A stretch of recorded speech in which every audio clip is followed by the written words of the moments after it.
kind of use that word quite flippantly when we go through different moods and situations. How do you think the whole mental health and psychology sort of revolution we've seen over the last 10 years and the TikTokification of mental health has led us astray?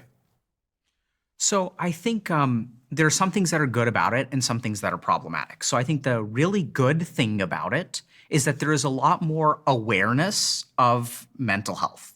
So we now realize, so what I used to see about 10 years ago, right, when I was seeing patients is like people would come in and they would not realize that this is a problem that can be fixed. Now on the flip side, what started to happen is no one on the internet understands the concept of differential diagnosis. So everyone is like, oh, I have a TikTok that if you sometimes forget your keys, you have ADHD. If you are happy in the morning and sad, if you have a kid who throws temper tantrums, they're bipolar. So everyone is taking a symptom and jumping to a diagnosis.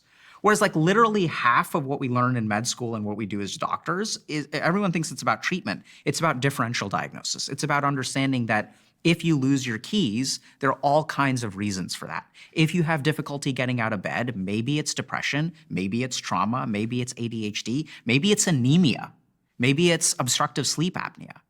And so the biggest problem is that everyone is jumping to a conclusion on the internet, which then causes problems because that may not be the right conclusion. We spoke last time about men. Yeah.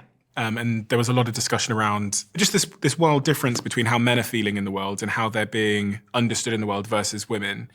Before we started recording, you said your thoughts have developed even further since we last spoke on that.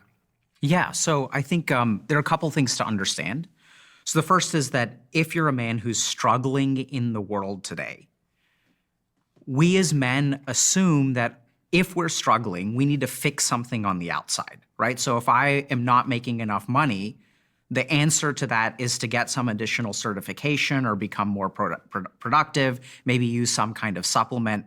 So that men are fundamentally different because we are conditioned, and this could be somewhat biological, but it's certainly societal, to solve our problems externally.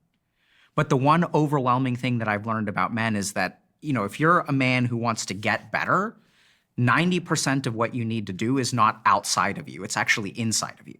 But this is not where men look, right? We think like, okay, I need to get this kind of car, I need to get sexier, or I need to be able to bench twice as much.